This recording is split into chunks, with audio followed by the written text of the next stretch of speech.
What's up, everybody? It's Jeffrey Lyles, welcoming you to another edition of Lyles Movie Files. Joining me, as always, is little brother Jace, bro shot. What's up on this fine, wonderful Wednesday? Wonderful, glorious Wednesday. Doing good. How are you, brother? I could complain. Sinuses are like boom, boom, boom, boom, boom, boom. But I'm here. We're gonna do the thing. We're happy. I'm happy. And you know who else is happy? Who? She's happy. Right. Right. So let's give a warm welcome to the happiest guy here in this side of Maryland.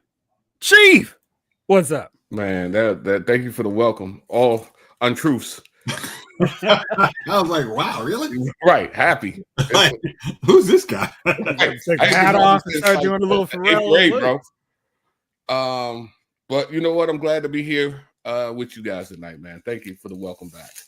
Yeah, welcome back. Mm. Got a little tea there? Huh? A little tea there? No, a little Sprite. I guess Coke stopped paying up, huh? All Coke products. You know what I mean? No doubt. We're glad to see you're back and recovered from last week. Not fully, but I'm back. That's unfortunate. We were hoping to have a great bill of health for now. No, gentlemen, I'm dying. I mean, you have to stick around at least till Superman. So no, man. I sent you that. Did you see that thing I sent you? The differences between the Superman? Yeah. You were such a hater on that, by the way. It's like, man, it's like you're just one dude is built like Lou Ferrigno, the other dude is built like Manu Bow. What are we gonna do? What are we gonna do? You know what I mean? Who'd you want your Superman to be? Manu Bow? I don't know. I mean, okay, like if you look at him in Twister, he doesn't. I mean, he looks like he's taller than everybody, but he doesn't look like he's not built either. Manu Bow. Okay. You know what I mean? What did you think of the new trailer that got dropped here? A new Superman trailer? Yeah. I didn't see. I saw the old one. I didn't even know they dropped a new one. The old one where he called for Crypto and Crypto came and ran off with him. That's the one I saw last. What a shady way to put it. Woo, woo, take me home, boy. Yes, sir. Woo, woo. And then just grabbed his cape and ran off. And I was like, yeah, this is gonna be this is gonna be what's that in the snow, boy? Looks like you took a steaming pile. Woo, woo. Yeah. Looks like you took a steaming pile, boy. Yeah. So I think that's where I felt that was going. All right. Well, while you cue up the headphones and watch this quick trailer, Jason and I are going to talk about it. All right. Do your All thing. right. So, bro, what did you think about this updated or this new Superman trailer? It really, to me, it felt like just more of a, again, teaser of, okay, like we see a little Lex, we see a little more same Superman shot, and we can say, okay, Crypto's going to be a big thing. But I mean, it's a teaser. I'm waiting. They said they're going to have one either during the Super Bowl. I think that's the big one they're talking about. I'm like, I'll wait for Oh, I hope it's shown before the Super Bowl. Because I've got some news for them. Shut They expect me to watch it during the Super Bowl. Don't. You know you want to see the greatest dynasty ever that we have manufactured. That makes Tom Brady look like that dude was taking hits every game. Come on, you gotta watch the first time you've ever seen a team three-peat in sports history. No. No. I don't care. I mean, this version of the NFL is so whack. It didn't even count. Like, great. Yeah, you're gonna three-peat. So what? You're playing against choke artists, and you're also playing with the refs. Oh gosh. But for Superman, I was very. I mean, you know, they're going to release a trailer probably the week before this Super Bowl, so everybody can get the preview, which really negates the fact that these people are paying $8 million to show an ad on the Super Bowl when it's just going to get released a week before anyway. But yeah, I was like, okay, cool. I'm already locked in, so you don't really. I was sufficiently teased. I did think it was really weird. I saw an Instagram image where someone was like actually calculating how Superman's cape should be flying or should be flowing behind him, judging by how he was coming towards us. They're like, the cape directions are off. And all I could think of was Professor Frank on The Simpsons. I'm like, good gosh, how do you care? I need you to have some joy in life. Yeah. That is literally, you took the time out of your day to come up with the physics of that. You didn't use your degree properly because there's no reason you have this much time on your hands. But yeah, I don't care the physics of the cape. Just, all right, the scene where he's saving the kid, is that cool? Yes. Is that, hopefully that's not the only action scene a la Superman Returns. Like, okay. By the way, this won't be the only time we hear Superman Returns mentioned tonight. It will not be. Preview. Yeah, spoiler. My thing is, there are plenty of other things to watch. If you don't not down with the Superman, don't watch it. If it looks bad to you, then you know you can go. There are several other Superman options to go for. But I'm just like, gosh, this is not giving that thing a chance. Going, well, look at the way the cape is flying. Just okay, but I mean, I hate to say this, but how again, and I'm sure this is the laughable thing. The person who actually made that post probably has more views than us, but I actually don't care because I actually have fun in my life. Like you do care. I mean, I actually have fun in my life.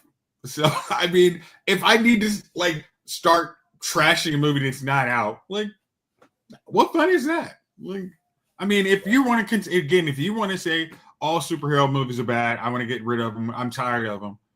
Good job. Hope it works out for you, and then tell me what you're actually going to go to the movies to see, because you're not going to see anything else. Hey, Chief. Speaking of the player haters, what did you think? There's a kaiju in it. Yeah. Yeah.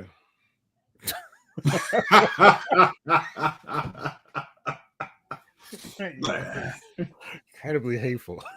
Yeah. Very just, man. Like, why does the idea of Superman fighting a giant monster not intrigue you? It's a kaiju. If it was Godzilla, would that spark you? Well, when you guys, Superman has 500,000 other enemies. That's not the main villain. But it shouldn't be a villain. Shouldn't be fighting a kaiju. It's a distraction villain for that moment. However, brother, I hope y'all enjoy it, man. Wow. I hope it is what y'all want it to be, man. I hope that you continue with that all lies theme, huh? You go on down to the theater, and I hope they open it up and they say, Lyles Brothers, here's your seats right here front and center.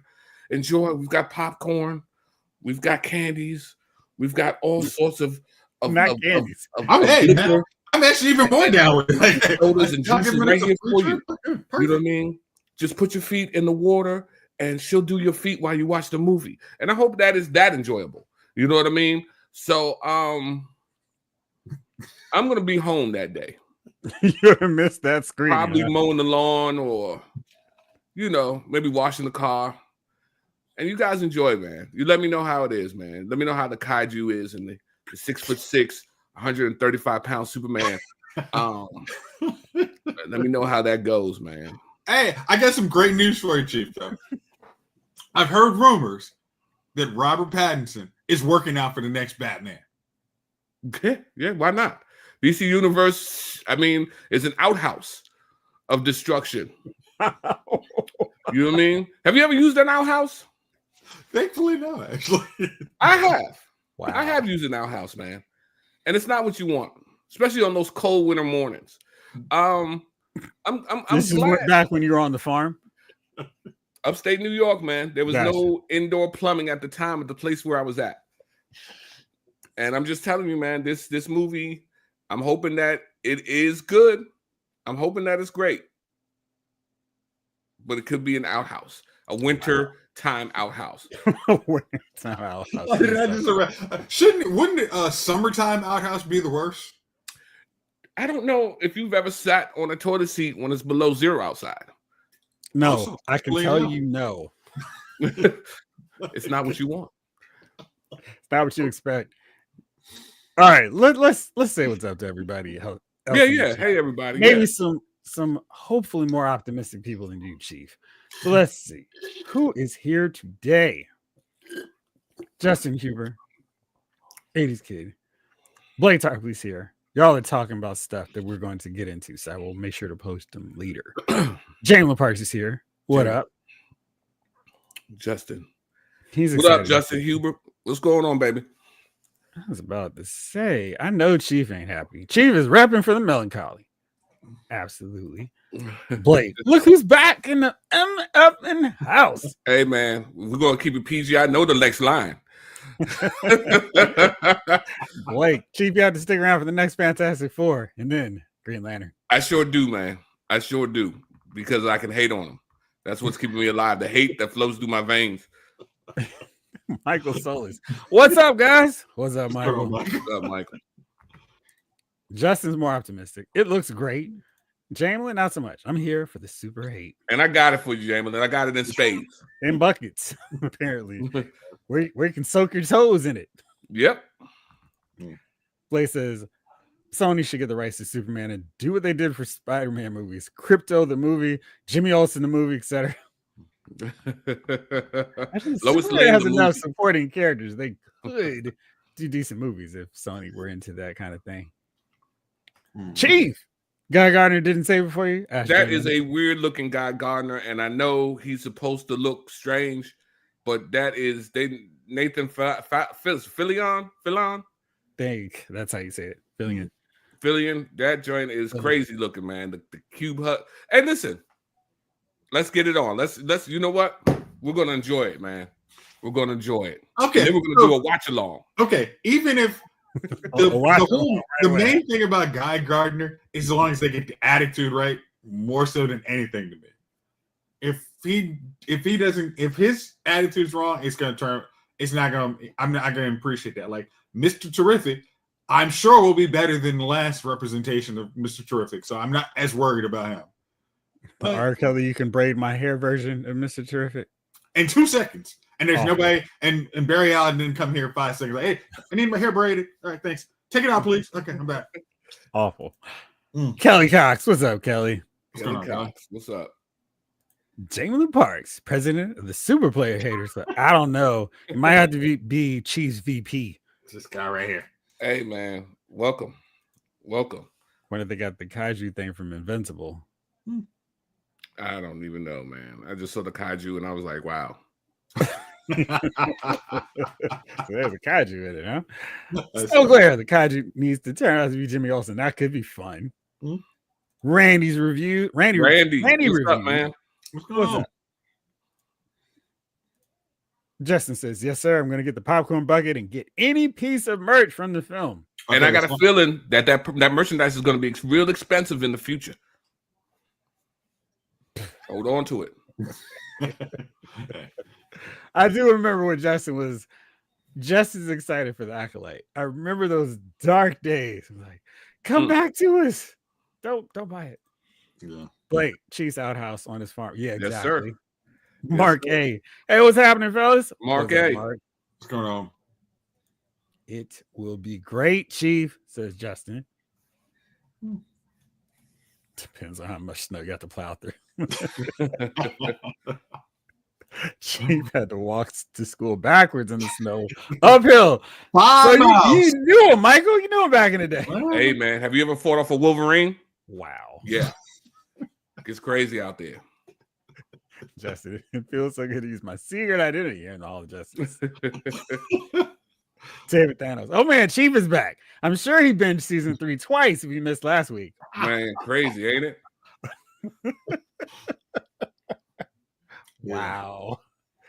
David Thanos coming in strong. Yeah, I see him. All right.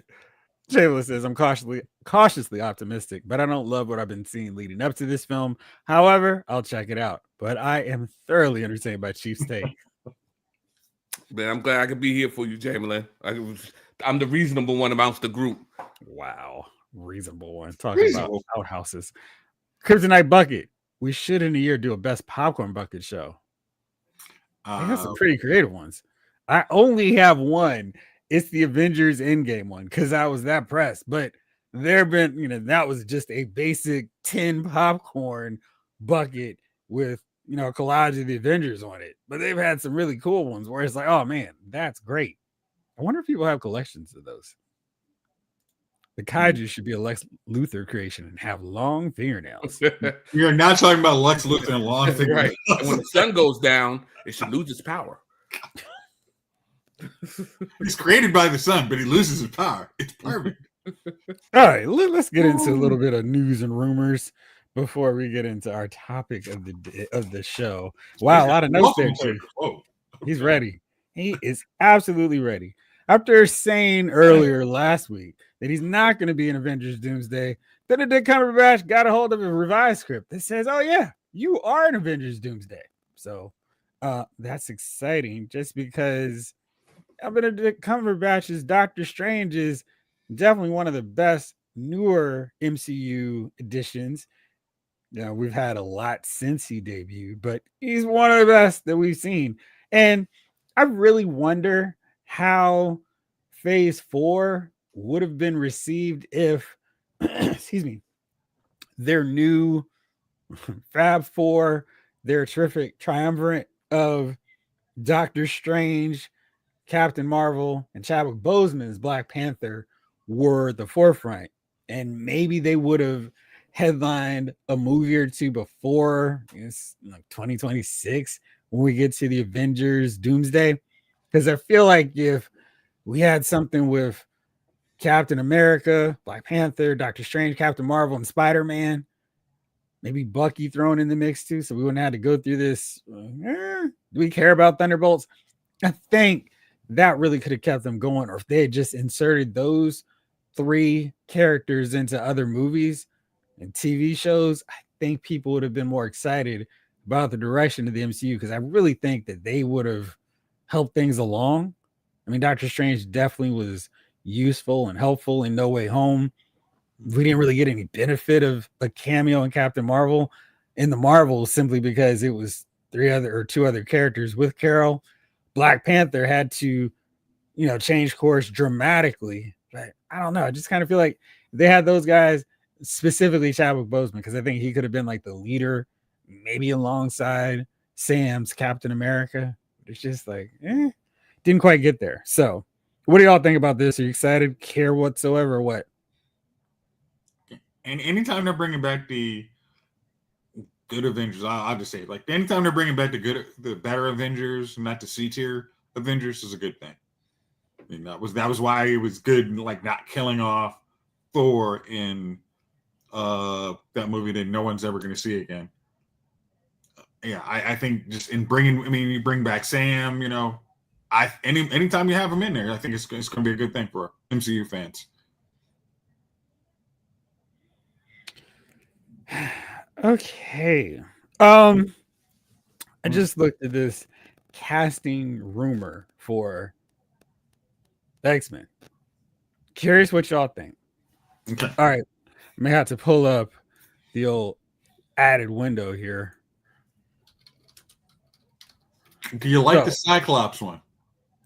I'm getting to that. Okay.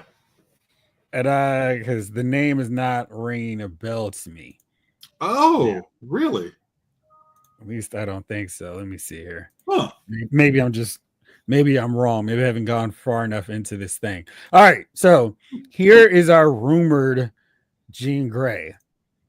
She is from Stranger Things. Not hating this casting choice because she's solid.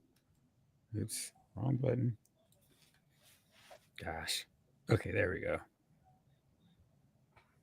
Every so often my ad blocker is like, guess what we did?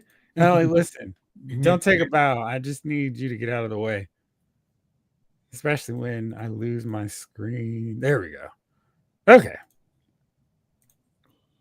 So this is Jean Grey. Supposedly. Sadie Sink from Stranger Things. Solid choice. What do y'all think? Finally, not a bad choice. Okay. Did you say finally not a bad choice? Yeah, I mean, just the choices they make sometimes for these movies, and you're just like, what? Jay's thoughts?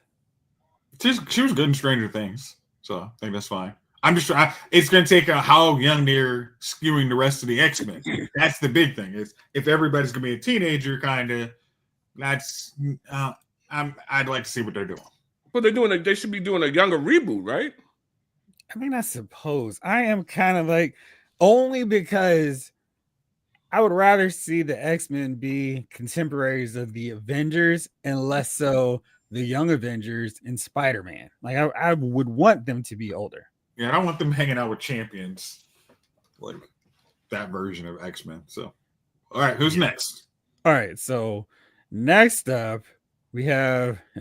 I'm not going to try to butcher her name at this moment, so let's say I didn't.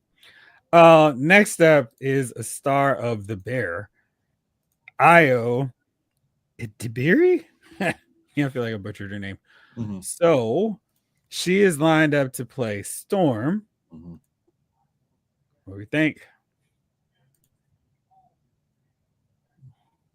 No, I mean to me, No. I've seen better choices. I do like the fact that she's not light skinned. Like she is actually like darker skin, like Storm should be. I'm still salty about our casting choice for Lanterns for Jon Stewart. So, yeah, I mean, if they're going younger, who would you have gone with for Storm? I mean, I've been on like Instagram and like half the time they're flooding with these random X-Men casting choices, and I've seen like taller, older ladies that look like very they had a commanding presence. Like if they were to walk in and they had two other people beside them, you're still focused on like, yeah, okay, this is yeah, but they're not. They're doing younger. Clearly, yeah, that's what I'm saying. Like so now, it's yeah. I have not seen her work, so I can't say yay or nay. I've seen her in something. I think she'll be fine. Let's see here. Okay. Let's see. Justin says, I heard Captain Marvel shows up in Doomsday. Hooray! Another MCU film with their OP boring character. Sorry, guys. Again, the biggest thing is just bring out Rogue and have her get rid of half that power. Justin, I'm not excited for Fantastic Four, that's for sure. They're literally going to be in Doomsday. Yes, they are. Yeah. Blake says she was good in Stranger Things, but kind of homely. Maybe she can transform her look, I'm sure. Yeah, she didn't look homely in that picture. What'd you say? She didn't look homely in that picture. And you would say if someone was homely, Chief. Yeah. Plus, I like the fact that she looks like a true redhead. Well, she is, right? I don't know. So I think she is. No, I mean, what was it? It's not. Was it Supergirl casting for Chief? So no. Is Hugh Jackman doing Old Man Logan thing, or is he the only Wolverine? Rumor is he signed on to continue on, Michael. So we'll see. Justin, let's hope they do the X-Men right for the 15th time. There's so many actresses to choose from. All right, let's go into this Cyclops cast. Let's see here. So let's see. Oh wait, that's not who let's see here. Let me just go ahead and pull this up. This guy's picture. What are you laughing for? You're like, I'm typing out to see who this person is, and then I looked at it. I'm judging like, really, guys? Is this the best we got? All right, let's bring it to the group. It's trash. Well, I don't know if it's trash. All right, so Jack Champion is is in the running or considered to play Cyclops. I think it's the hair that's just throwing me off, and the very thick eyebrows, which will not matter. He's got a long neck, so that'll be good for Cyclops. I mean, a mask on him. If they do a good job on a costume, I think it's the hair. Like, let's see if there's a non-mulleted version, because I kind of feeling a soft mullet vibe, which I'm not really digging. Let's see here. Let me try this one. CW alum. Oh, great! It looks like the same picture. Like, okay. He's just in a different background. Oh, great. That was a small picture. So let me do this. Let me try to find another one. Oh, and Norris just text. He said he's working tonight, but he'll definitely be on next week. So stay tuned, everybody. Norris will be. You're not invited on next week. If you're out there watching. Every week you don't get an invite, bro. You know what I mean? Got a piece. Okay, I can see it a little bit more now with this. The hair is just still throwing me off. I'm gonna go with the Okay, hair. but all right, there was a time when Cyclops had the visor on. I want to say it again. This wasn't the Chris Claremont run. Jim Lee, where he didn't have a mask on, it kind of had similar kind of, No. I might be missing the run wrong, but It didn't really have curly hair. Let's see here. Blake. Jack looks more like Nightcrawler. Yeah, that's more of a hairstyle like Nightcrawler would have. Right. Let's see here. Michael Solis says, I don't like the Storm. Casting had actress always comes off as she comes off as too bubbly and very sunny. Oh yeah, no. You gotta come out regal. David Thanos, he signed on until he's 90. He better have. He's about to go through that divorce. That's half his money about to go out the picture. Yeah, you're right. He doesn't have the curl hair. I guess I was wrong. Yeah, that is really. The real thing is, if as long as they go with the X-Men 97 presentation versus any of the other Cyclops as a chump. That'll be a better presentation. That'll be better no matter what the actor is. Kelly Cox says, I know she's too old, but I wish Tristan Mays to play Storm. Here's what Tristan Mays looks like. I'm definitely not in favor of this look for Storm, but I'd be down for Tristan Mays to play Rogue. Throw a little white streak in there. I'm fine with that. I don't think there's anything. Rogue Southern, that's her deal. So if Tristan could do a Southern accent, she could play Rogue just fine. I need Storm to not, because we've had Alexandra Shipp, we've had Halle Berry, of course. I want a Storm that's, hey, from a distance, from a quick glance, hey, is she black? No, I need Storm to look black. Shannon Thornton. That's the only Storm for me. Shannon, know that. Whoops. I don't know why I keep doing this. Is Shannon Thornton let me see, I'm trying to remember. Thornton, we said? Mm-hmm. Yeah. Oh, wow. Okay. I think I might have found some nice Regal-esque Storm images that could work. Let's see here. Let's try this one. All I want to do. Okay. I think that could work for a Storm picture. All right. Shannon Thornton. Yeah. Solid Storm.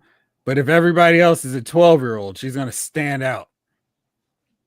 She doesn't look that old. Okay, but and using that picture right there, and everybody else is like 12 years old, she would come off is more regal because she's older and it's like she would have a presence versus these children. It's like, all right, children, I know how to do this. I think that wouldn't be a bad thing. No, because Cyclops needs to be the leader of the X-Men, and she shouldn't listen to a 12-year-old Cyclops. Just my thought. Yeah. Let's see. What's Thank you, Justin. Here we go. Spider from Avatar: Way of Water. Thank you. I can see it. David Thanos. So is this an X-Men Evolution cast? Seems like it. Starting to see a thick eyebrow theme. thick eyebrows are in vogue in which Hollywood good. now. We could have had someone who'd seen season 3 of Daredevil. Is Psych actually going to be taller than Wolverine this time? Mark A, that is a requirement. Blake, Cyclops, Storm, and Jean should look like fashion models, in my opinion. That's always the thing. It's like they're always whining about, oh, we're so persecuted. Nobody knows they're mutants based on the way they look. Nobody. It's like y'all could just blend in. It wasn't until Grant Morrison came on X-Men where we started getting some freaky looking X-Men. I mean, I know we had Nightcrawler and we had Beast, but Beast went on to become an Avenger, so nobody cared when he looked creepy, but he was always smiling and happy, so nobody cared. Nightcrawler was the only one that was like, I gotta hide the way I look. And then he had an image inducer, so no one saw. And then he masquerading like he was Errol Flynn. So nobody knew he was like, oh, what a freak. Maybe she could play Psylocke. David, I like that one too. But maybe we should have an Asian actress to play Psylocke. Let's see. Justin, to be honest, I hope Fantastic Four is a win for Marvel. They do need one. Michael Solis, X-Men 97 are too old for the casting they're doing. Kelly Cox, David Thanos, great idea. Okay. That's Storm right there, says Justin. Okay, so let me. So with just your first 3 nominations, what kind of team is this? Not my nominations. I mean, just like the rumors, like this is not the original X-Men First Class. So what kind of hybrid team is this that they're working with? Like, is it just, all right, everybody's going to be in the First Class? Because technically speaking, when Storm comes in, she's pretty much knows how to use her power. So how are we going to, I mean, how is it going to vibe where it's like Cyclops, you have to have a Cyclops as a leader. Don't try and act any different. So if you introduce Storm and Cyclops at the same time, there's an instantaneous, like, how is that going to come off? Like, Storm going to listen to this dude who may know how to use his power, but he looks like he's 12. Yeah, not an older Storm. I think the sweet spot for them is having mid to late 20-year-olds playing the X-Men. So they've already gone through I don't know how to use my powers, because I think that ship has sailed. We've already seen that with First Class, where they're learning to use their powers under the wise leadership of Magneto, Professor X, and of course Mystique. Don't need member. That. I'd just rather them come in kind of like they did in the very first X-Men movie, where they know what they're doing. But the only thing that was bad there was we have 3 X-Men, and thanks to Wolverine bringing in Rogue, we've got another one. That part was kind of weird. So I wouldn't mind seeing an X-Men team with like 6 people. Not the first one. It was just those 3. Rogue was crushing on Iceman. I mean, Iceman was crushing on Rogue in the class. They weren't in action, is what I'm saying. Yeah, okay. There was only 3 of them going off to fight. What do you think? We're wearing spandex? No, we're rocking our Okay, well, here, and I guess this is the thing. Not knowing how the next rumor cast, I thought one of the newer rumors was Robin from Titans was in the lead, was up for the role of Cyclops. I'd much rather him be the leader. No, I guess that was where you were like, I bet you are excited. Oh, yeah. I would love for him to, because he looks old enough to be Cyclops. And we already know he can do fight scenes. And Cyclops isn't necessarily like brawling with people unless we're doing an X-Men side-scroller arcade game thing. But he at least has a leader presence. And I think would convey over really easily. Better hair, too. So, yeah, I'm down for that. David Thanos, I think whoever's in charge of the Avengers is going to barge into Bayside Heights, start saying, "You 5 come." Right. Like this, I need my X-Men to have had some use. They've been around for a minute. Because what is it? Like, most of the Avengers are in their 40s. So you kind of can't have, if you need to have the X-Men as the next property for the next, let's say 10 years, you need them in there. Don't have it so their looks going to change so dramatically as a 21-year-old. Having somebody in there like 26, like I said, that so if they're turning their 40s, they're going to be growing into those roles by the time they're running, they're running the movies and so. Sadie Sink is 22 years old. Let's see, just for fun. Jack Champion's 20. Yeah, not a chance. Well, yeah, I need him. Mm. I need him skewing a lot older, just because I need him to look older.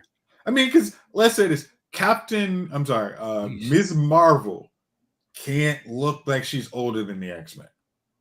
Because I don't want to see somehow that they're gonna have Ms. Marvel coming into the X-Men, their second movie, and look like she's running the X-Men because she looks older than them. It's like, nah, don't do that. Like, let the X-Men cook. I mean, let the X-Men eat on their own stuff, and before you start throwing them in the wider galaxy, and everybody else looks like they're older and knows what they're doing.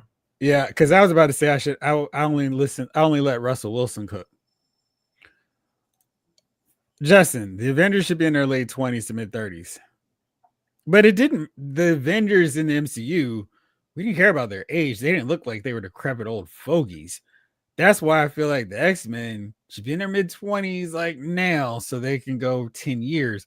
But this crew looks like they're skewing much younger. They're the ones that could play high schoolers or college students. Like, I mean, Sadie Sink is literally playing a high school student, and she doesn't look like she's gone through that. Oh wow, she's way too old to be trying to play a high school student at this point. I know they already sadly used her for Jean Grey, but Sansa from Game of Thrones was like, yeah, that was just like spot you could use in X-Men Jean Grey.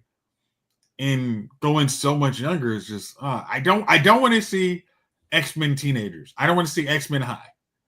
Like, that's the just kiss of death on the X-Men. Like, nope, not doing it. Right. Chief, what do you think? I think they should be older X-Men. I don't want to see children. So yeah, I think late 20s, early 30s. And then it gives the franchise, if you do a movie every 2 to 3 years, you can fit quite a few in there as they're going through their 30s. But I just don't know. I just don't want to see a kids movie X-Men, like a children's movie. I want to see them, on their thing, man, on their grown thing. I don't, you know what I mean? And it's been so long since a good movie. Like, if we, you know what I mean? Like, like you guys suck at making that franchise. Yeah. I mean, because if you, I want to at least see something where adults look like they could deal with Mutant Massacre. And that would be their Crucible. I want to see like a Crucible X-Men series.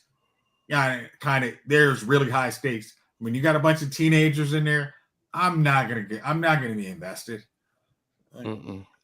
So, and like I said, I hope these are better. I really do. I'm hoping that these things, it works out, man. I'd love to see a great X-Men movie. You know what I mean? Love to see it. Great Fantastic Four movie? Absolutely not. I think there would be there's a short pier and a long walk waiting for that movie. But if they made a great Fantastic Four movie, would you go see it? If they made a who? Great Fantastic Four movie. Everyone told you it was great. Would you see it? That's like if you hit all the lottery numbers, would you, what would you do? And now I'm starting to name all the stuff I would have. You can't say great and Fantastic Four in the same sentence.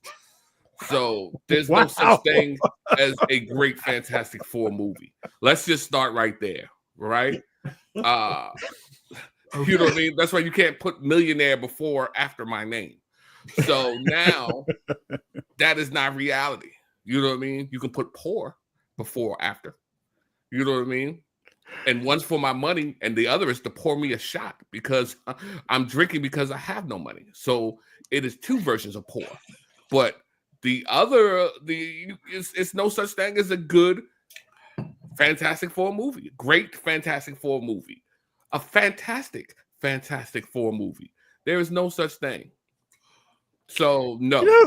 The worst part is the Fantastic Four are the foundation of the Marvel Universe. And they have so many great stories, of which any filmmaker who loved the Fantastic Four could make 10 excellent movies featuring the Fantastic Four and still have plenty of ideas for more movies to come. They could do another 10 and still have plenty room to go with more stuff. And with the great movies they could create, they could have so many spin-offs that would make sense. Like if you did the Fantastic Four right, you could make Real Inhumans. Like there's so many different things. Adam Warlock, they could create so much. But because it's been tainted, this is like their last shot to get it right. And I really hope they do. Because if so, then they're solid. And then they can just go, hey, what did Jack Kirby and Stan Lee come up with? Let's just make that into a movie. Great. Don't do anything else. I mean, because they did so much stuff that was excellent. They don't have to think hard for them. They're so easy to do. Yeah. And same thing with X-Men. That's why it was so perplexing that the early X-Men films were like, you guys are taking choices that you don't really need to. I don't know why you need to make the Matrix as mutant superheroes. Okay. The first two were decent, okay, and then it went off a cliff. And then I don't know what the heck y'all were doing. We got They First dropped it in Class. the Marianas Trench. That's what happened. They did Days of Future Past, and that was it. Okay, Jeff, because I do not know enough about the Fantastic Four, and I know you had Omnibus in that house somewhere. Yeah. What would, and this is not here because I know you probably could delve real deep in this. What would probably be, it is probably a solo episode. What would be like 10 Fantastic Four comics that they could adapt into a movie? With no, just drop everybody in. Here's what we got. They can have them battling Namor, Doctor Doom, then Namor and Doctor Doom teaming up to fight the Fantastic Four. Doom shooting the Baxter building into outer space. Them going to the negative zone, fighting a nihilist. You introduce a nihilist, then he could be the spark for their whole annihilation movie arc or phase. That's simple. They could fight Blastar, another villain in the negative zone. There's so much they could do with them. They could have them fight the Frightful Four. Oh shoot, it's our evil mirror versions of ourselves. They don't have the same powers, but they kind of match up to what we do. They could fight the Rama Tut, who is another descendant of Kang, which is probably off the table. What else could they do with them? More heralds. They could fight Terex. I keep saying there's so much because there's just so much of the Marvel universe sprung from the pages of Fantastic Four. That's where they introduced Black Panther. If you wanted, you could do a crossover with Black Panther and the Fantastic Four. So any possible thing you wanted to do, you could. They fight Skrulls. They're the ones who we saw the Skrulls originate from. So they could have fought them. Like they really messed up by having the Fantastic Four not part of their original foundation of the MCU, because it's like instead of the Fantastic Four, they put it all on Iron Man and Captain Marvel for some stuff, and then Black Panther. The Illuminati. I mean, we didn't get to see the Illuminati until the Multiverse of Madness, when it very much was. This really would have been a great storyline to deal with, kind of the ramifications of especially the multiverses. Who kind of starts who figures out there's a multiverse, and we might have to deal with that. Yeah, Blake says hopefully in the next 30 years there might be one good FF movie. And Chief will still not watch it. Right. David Thanos, I'm not going to waste $50 to see the first and last steps of Fantastic Four. Michael Solis, Marvel's taking a Fantastic Four because they didn't own the rights, and now no one knows any stories besides Kirby. But they have so many. I mean, John Byrne did a rack of great Fantastic Four stories too. So between Lee and Kirby and Byrne, they've got 20 movies, and it's just a matter of which ones do you want to pull from. I mean, we've seen them do great stuff with other storylines. They did a better version of Civil War than the comic book. They've done great stories with Captain America, with Winter Soldier. That was another relatively modern adaptation they did. Infinity War, Infinity Gauntlet. We've seen them do great comic book stories, just kind of tweak it here and there to make it work for the people who've never read a comic book and still can dig the story. So it's possible. And yeah, Kelly Cox says, honestly, the Fantastic Four has a good Rose Gallery. They got one of the best. Justin Huber, Fahey, why don't we cast 2 celebrity actors as Reed and Sue instead of really good actors that resemble those characters? You don't think Vanessa Kirby pulls off Sue Storm? I mean, I think she does just fine. Don't remind me of that awful garbage with characters that look like Skrulls. Hey, that's a perfect segue, Justin. There's rumors now that Armor Wars, the Don Cheadle starring movie / TV show, who knows, has now been canceled and is considered as good as dead at Marvel Studios. Don Cheadle has no idea what's going on. They've been asking him what the deal is, and people are like, "Hey, what's up?" And Cheadle was asked, "Hey, what's going on? You can find out and let me know." I don't know. I'm not sure where anything is right now. I think they're going through a lot of changes, and we'll see what happens. We'll see what it is. And that whoever was interviewing, I'm not clear on this. They asked him, "Hey, what did you think about the Skrull roadie?" It wasn't a demand. It was a request. What do you think about playing this? And it was to set up stuff in the following thing. So if the following thing happens and all those things were set up, then that's one thing. If, as you said, it doesn't, then we can talk about how I feel about it after. So we might not get Armor Wars, which is probably for the best because I want to remember absolutely none of Secret Invasion. We can just have Maria Hill show back up and no one will be upset. I know I won't. I was like, yes, let's just pretend that was in a multiverse with a crappy version of the MCU. Yeah, we can introduce. Why don't we just call that "What if Secret Invasion happened"? Oh gosh. I mean, because that's the easiest way to just whitewash everything out. But I mean, we still need the most powerful hero in the MCU, Gaia, to come back.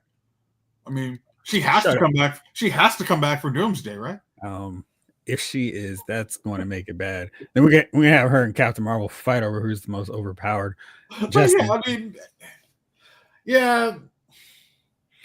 I mean, for Don Cheadle, I mean, it sucks that might get canceled, but oh no, it doesn't, because him having to make any sense of that foolishness is awful. I mean, it's the if you told me, hey, you have a movie that's guaranteed to work, that we've been very good on making $1 billion movies, and you sign up to do that movie, that's a paycheck I want.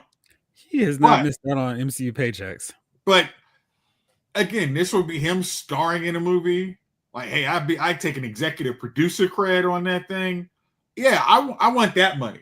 But without Armor War TV show based off the crap of Secret War, I think you are just saying, can we add an extra picture to my deal and call it a day? And I think that's probably the better way to go, because Secret Wars was not well received. And I mean, it wasn't well received, and the MCU as at this point acted like it did not happen. I mean, here's the thing. Unless we see something big from Brave New World, Captain America Brave New World. Like, if that connects, like, here, all the ramifications from Secret Invasion is now going to be revisited in Captain America. But I don't think it is. Do you remember how much it was mentioned in the Marvels? What? Exactly. But remember, in Secret Wars, the invasion, the president was under fire, and that's why director, was it leader of the Department of Defense, Don Cheadle, he was going to have his, as a big play. So it's definitely going to be mentioned in this movie, right? Hopefully. Chief, have you seen the latest trailer for Brave New World? I just saw a trailer the other day. But I'm not sure if it was the latest one. I watched the trailer just a couple of days ago. I think so. I'm pretty sure if you saw it a couple of days ago, it's the newest one. What did you think about it? Are you more excited about Brave New World? You know what? I don't think the trailer had a profound effect on me, to be honest with you. The first one I saw, I was like, yeah. The second one was a little more muted to me. Like, I didn't look and say, man. I don't remember saying to myself, yeah, that joint still looked like it's gonna be awesome. Like when the Red Hulk was on the end at the end of it, but they only showed like it was even quicker glimpse than the first time around. But I'm gonna go see it. But I'm hoping it's gonna be good, and I'll leave it at that. I'm hoping it's gonna be good. So it's the exact opposite of the Fantastic Four and Superman, bro. Stepping on a nail going down the stairwell is the opposite of a Fantastic Four movie. So you know what I mean? Wow. It's the Fantastic Four. They're painful. They're painful to watch. Wow. They're painful to watch, and I feel sorry for the actors because you've spent 6, 7, 8 months of your life putting this garbage out, and you're probably thinking as you're acting, you know, oh, Thing, hold on, we're on our way, and you're like, man, we sound really bad. This movie's gonna bomb. You know what I mean? Just but I'm getting a hell of a paycheck. Sue, come, let's go. You know, all that. Flame on, Johnny. Attack. Like, we're looking bad here. We're looking bad out here. Sounds so lame for it. You ever been on a team and been getting smashed by the other team, and you're like, we're not looking good out here. But the best thing you know, this game ain't gonna last forever. Couple more minutes, we'll be off the court. And I have to imagine that's how the Fantastic Four actors and actresses feel when they're doing that movie. Like, yeah, this don't look good. Well, at least the lunch selection is good. Wow. You got the gabagool? Getting it done. The gabagool. Okay. Yeah. Make sure you get plenty of gabagool. Yeah. Cool. But other than that, bro, you know what I mean? But that's if I was a Fantastic Four on the Fantastic Four, that's what I would be thinking to myself. I'd be like, yo, this will be over soon.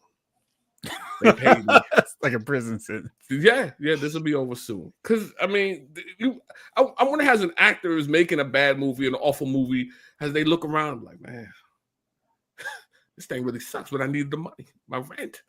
You know what I mean? And your rent's due. You have to know. You have to know that it sucks. You have to be in the middle of this movie, like, man, this doesn't make sense. So how did we end up over here from there, director? Oh, you don't know either. Okay. Oh, you let's just roll with it. You know, the dialogue. Yeah, this dialogue sounds awful. Is this the script? Am I reading from this? Can I say my own thing kind of note? Just verbatim, huh? Okay. All right. Thou shalt be punished. It's just horrible, bro. I like how Thor guest starred on that moment. Well, that's and you would think it was Thor, but actually that was Mr. Fantastic. I mean, like, what was it? Sydney Sweeney, when she was filming Madam Web, she's like, I knew what it was, but I had another deal with him, so I'm okay with it. That's my point. You got to be in the middle of a movie like, damn, this joint is gonna bomb. How are they gonna look at me afterwards? I don't think Sydney Sweeney had to worry about that. Dakota Johnson was on less F's. She was like, this movie sucked. It was so trash. Why would I watch the movie? Boom, boom, boom. She didn't care. And it's really interesting because I feel like Sydney Sweeney did Madam Web, and it's like, oh yeah, she was in that movie too. She's not, she's done a ton of stuff since then. And I look back, Dakota Johnson hadn't done much. Yes.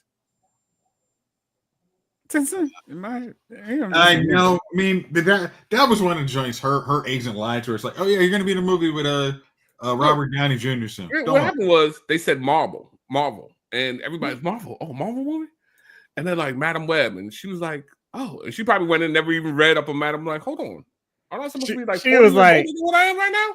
She sounds like a strong female character. Yeah, she's clairvoyant. Like, yeah. So now this is what you got. This is what you get. Now you're sitting there, and now no movie offers are coming in.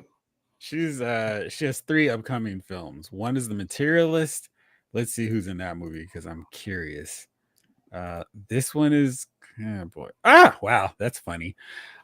This is A Matchmaker's Lucrative Business is Complicated when she falls into a toxic love triangle that threatens her clients.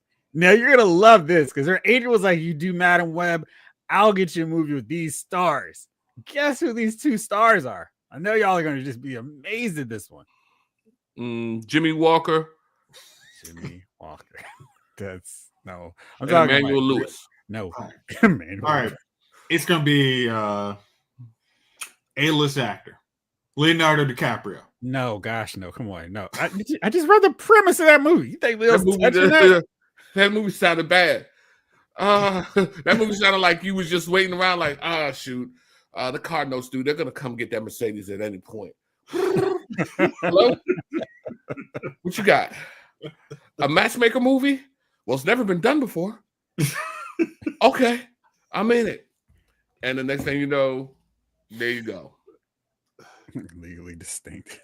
So the 2 celebrities that she's gonna be working with, 2 members of the Fantastic Four. Let's see if you can guess which 2. Kirby? What? No. Vanessa Kirby. No. You turned me off when you said Kirby for Fantastic Four. Sorry. I heard. All right. I don't even know who the Fantastic Four crew is. You could tell me anybody. I'd be like, oh, really? You know one. Yeah, I care. He's been in everything since then. Okay, Pedro. Pedro is correct. He is one of the 2. And the other is from the first edition Fantastic Four. Chris Evans? She's working with Pedro Pascal and Chris Evans in this next movie. So suck it. Everybody who hated on her work in Madam Web. She did get to work with Captain America and Mr. Fantastic. Okay. Her agent is selling her down the road, though. Oh, wow. Yeah, and your next movie is going to be with Mr. Fantastic and Captain America. Awesome. I'll do Madam Web. Sucker. Wow. Yep. Good luck, shorty. Got her.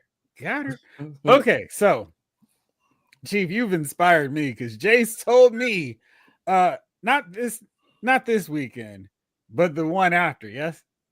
You're all set for a watch along. Is that what Jace told you? Jace told me he is set, ready for what is that date? February 8th? 8th.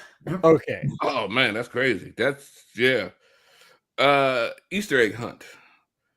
That weekend. Easter in February. Gotcha. You got to do Easter early. Gotcha. It's a Black History egg hunt. So I'm leaning on one or 2 directions. Now, I feel like we've got some possible really hilarious watch-alongs on deck. So I'll let you all, the fine members of our esteemed chat, let us know which direction you'd like to see us go with a watch-along.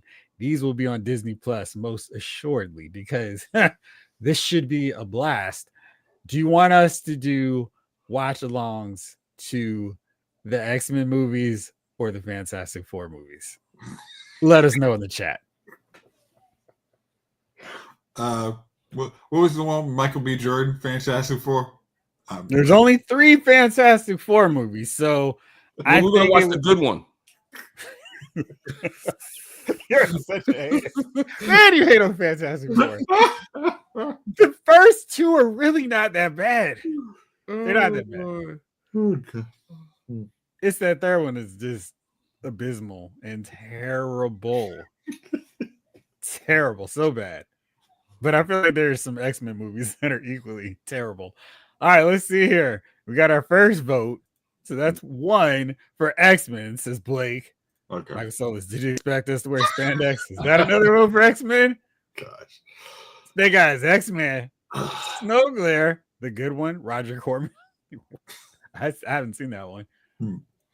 I don't mind seeing Jessica Alba in tights, says David Thanos. So that's a vote for Fantastic Four.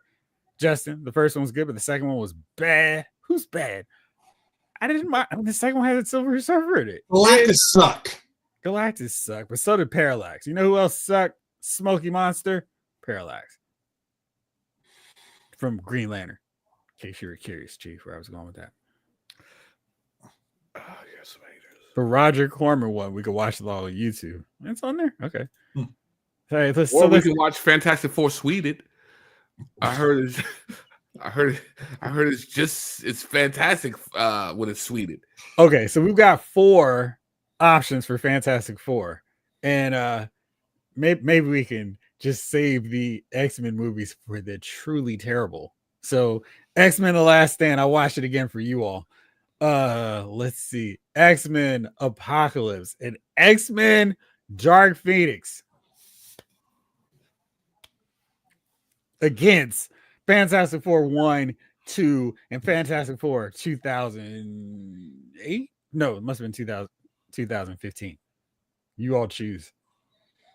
No Fantastic Four, please. Oh, Mark, we go Fantastic Four. We're seeing that train wreck. Again, I'm saying if that happens, who's buying the cocktails? There's no way I'm watching this. Oh, come on, it's like swinging at a pinata. Oh, it will be fun bashing it. Snuggler, no one should have to watch Last Stand again, but we will watch it for you. That I promise you. Again, what was up with Leech? Oh, we're all gonna take shots. It's gonna be so much fun. Oh gosh. All right, so going by the comments, I think we have 1 vote for Fantastic Four. I was gonna say, and I know there's folks on Facebook land who haven't voted yet, so we'll be looking at the replay chats to see what y'all come up with. February 8th, we're gonna do a watch along. Maybe we'll do it early enough so we can do 2. We'll see. Okay, so now it is time to get into our topic for the evening. And I chose this one because of our conversation last week. It was like, oh, really? We have some debate on some of these films in a franchise. So I decided it would be fun to take a look at some of our favorite franchises and break down the best, like the highlight. Like, this is the epitome of the franchise. This is awesome. It's great. For some, you'll have to go for sectional versions where it's like, if you want to encompass all of them, say with Batman, you can. If you want to just take 3 or 4, you can. Or like Superman, all of them. Same thing with Spider-Man, X-Men, all of them. So dealer's choice. So I decided let's do it that way. We'll look at the highlights, then we'll look at the worst, the absolute pinnacle of darkness, where it's just like, how did this get released and why did anybody think it was a good idea? So let's get into it right now. Let's do one at a time. Chief, which franchise would you like to start us off with? Now, this is one movie that was good, one movie that was bad from the franchise, right? Yep. Mm-hmm. All right, so I'm gonna start you off with, and we already mentioned in this show, the first Matrix was fantastic. That first Matrix was I don't even know how to describe it, man. I stood up in the movie theater. I think that was the first time I ever stood up in the movie theater and clapped as the credits rolled. I was like, yo, that movie was perfection. And the last Matrix was garbage. You don't have to whisper that. You can say it's garbage. I just wanted to be clear. I just wanted everyone out there to be like, oh yeah, I heard him clearly. It was garbage. I don't even, so it slid like not like a slowly descending hill like your driveway, right? Because your driveway kind of just gradually slopes down or whatever. But this joint was just like, there's a cliff, and then it might be like a little jut that you might hit as you fall, and then once you roll off that piece, you're gone. And that's how the Matrix was. So the second one kind of boom. All right, I can still. Oh, and then it was done. It was done, and I was like, yo, how did it go from this masterpiece to whatever the hell this is? You know what I mean? It's almost like if Mercedes was like, you know what, this year, let's do a retro Mercedes. Let's take out the leather seats, throw in some cloth. Let's throw in a 4-cylinder engine, 10-inch tires. 4-cylinder. You know what I mean? Let's wipe off that television screen dash and put in some old 1960 analog and just get it out there. And you know what? We're still going to charge you 120 grand for it. You know what I mean? And just to top it off, good luck trying to find gasoline that has lead in it still. Because we're going to make the gasoline formulated for lead gasoline. And I think that's how they did it. They just stripped what was a Mercedes and then just filled it with just whatever. The chameleon. You're looking on the outside like, yeah, this thing is nice. And then when you get inside, what the hell? Where's the leather seats? It's not even cloth. This is pleather. You know what I mean? And that was the Matrix franchise, man. From the top of the top to the low of the low. It was from here to Fantastic Four. Wow. Come on, man. I won't stand for that. That last one was terrible. And it just felt so unnecessary. And it felt like I was watching a movie I'd already liked, done poorly. I felt like I was watching a good production done by high schoolers. And then they had the stars of the original show up just to be like, all right, kids, we'll show up too. It was not enjoyable. I've rewatched that trilogy, but like relatively recent. Mhm. And I know it does go off the cliff. And I feel like some of it is just they were really pushing up against the technology, which makes it not age as well as some other films, which were like, let's not go right up to the limit. Let's give ourselves some room to grow with it. But they were like, yo, here is technology, and we're going to max it for all it's worth. So the CGI fight with Smith doesn't look great. But I feel like most of 2 and 3 are solid. 3 gets a little dicey near the end involving Neo. And then the pretentious talk with the architect. But there's still enough in those sequels that I liked. But the 4th one is really bad. And yeah, I'm with you. So totally agree with you. 1 and 4 are obviously the best options for the Matrix. What's up, Ryan? How are you? Excuse me. All right. Let's see. Where will I go? Yeah. I'll go. No, I'll just start from the top. I'm going with Die Hard. And this is a really interesting one because there's some really viable choices throughout this franchise for the best one, depending on your mood. And of course, if you aren't just like the first one's the best one, just because it's the first, I think you could make a decent argument for some of the other ones. Like I feel like Live Free or Die Hard was pretty good for the 4th film in the franchise. And if you just consider like the evolution of the character and how he's outdated in this tech world, that was a pretty cool, 4th installment. I'm still going to go with the first one for Die Hard. And the last one, much like The Matrix, is so bad, I just act like it doesn't exist. Much like I did with The Matrix when I said the Matrix trilogy, because there's no need to revisit the last one. That one is a good day to Die Hard, also known as a good day to kill off a franchise. So bad. And there's nothing redeemable about that movie. Like the previous one, Live Free or Die Hard, had his daughter. This one had his son, Jai Courtney. And it's like, no, just stop it. This is not good. Not the way to go. And just completely worthless and nothing at all worth watching that movie again. So those are mine. Chase, what you got? I'm gonna go with the nice preference on, overall theme on mine. I'm going to go with only bad movies that I've watched. Other ones that I know are so atrocious that I did not watch, I will not consider. You fool! Because I would have put Die Hard. That would have been I would have said Die Hard 2, but I would say Good Day to Die, whatever that mess was. I'd be like, yeah, it was so bad, killed the franchise. But we're not going to do that.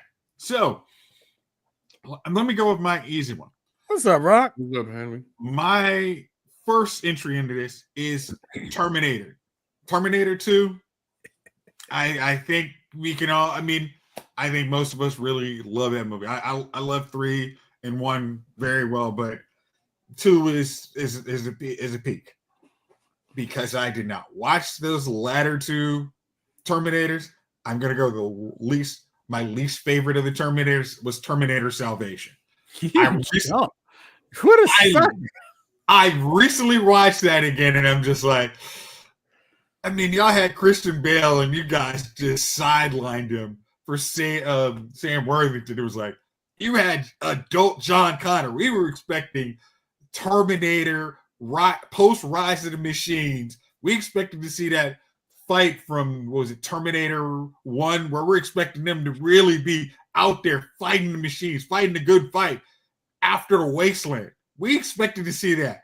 And we got Terminator Salvation. It was, come on, guys. Like, I mean, Kyle Reese has more screen time than John Connor. Come on, man. Y'all can do better. I mean, yeah, so that's my first entry. Yeah, I think Salvation just suffered from setting you up to think it was going to be one thing, and then like, we're really focusing on this character. It's like no one asked for this character we don't even know about. But I will say, you are a sucker chicken for not watching Terminator Genesis, which I have on my list as the worst of that franchise. So bad. John Connor is a bad guy now. It's awful, with best left unviewed. Chief, did you see Genesis? I did, man. That's with old girl from Daenerys. Yeah, man. Yeah, I did see that, man. And you're right. It was an awful movie. I remember they went back in time. Yeah. And then they had to, then he waited like 30 years for them to show up again. It was so bad. Listen, man. It's not what you want. It's not what you want. That's a great way to put it. David Thanos, Terminator 2 is the best part 2 of any movie. There's like 2 that immediately come to mind. One of which was directed by the guy who did Terminator 2. Aliens is one of my favorite part 2s. Empire Strikes Back, another great part 2. Too Fast, Too Furious. Wait, I'm going too far. But yeah, I think those are really better part 2s than Terminator 2. Terminator 2 is a great blockbuster, but it's for me, it's the third of those quick ones that I mentioned. What do you think? Is Terminator 2 the best part 2 of any movie? Godfather. Oh, yeah, that's a good one too. I mean, I think Catching Fire is a really strong second installment too. Quantum of Solace is right up there. Wait, wrong again. It will be mentioned later on. Not just by you. Let's see. Chief, what's next for you? Let's see who we got here. The first Underworld. Man, that concept, man, it was so good, man. I remember going to a movie theater watching that thing, and Shorty sitting up in the little tower, jumping down, the cool walk after she landed, the whole train scene. I was just invested in that movie, the werewolves. And then I don't know what happened, bro. Like they killed off the guy for whatever reason. And then the last one was Blood Wars is the one he's talking. Marius, I think that's what his name was. Mm-hmm. And he was just, and he was just another big ass werewolf. Like, I don't know. I don't know what happened to it, man. And it was going so well because they had that joint. Part 2 was good. They had the Rise of the Likings, which was good. And then they came up with the boy, the women, all the women like Michael Ealy. And then that joint was just starting to land in the land of cut. And cause you know what I mean? The land of cut. The land of cut. And then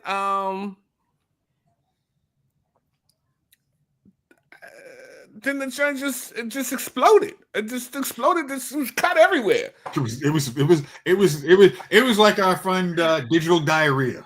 Okay. Yeah, man. It was just, you know what I mean? Edward It was Chocolate Scissorhands. Daddy, man. Chocolate Daddy. And it was everywhere.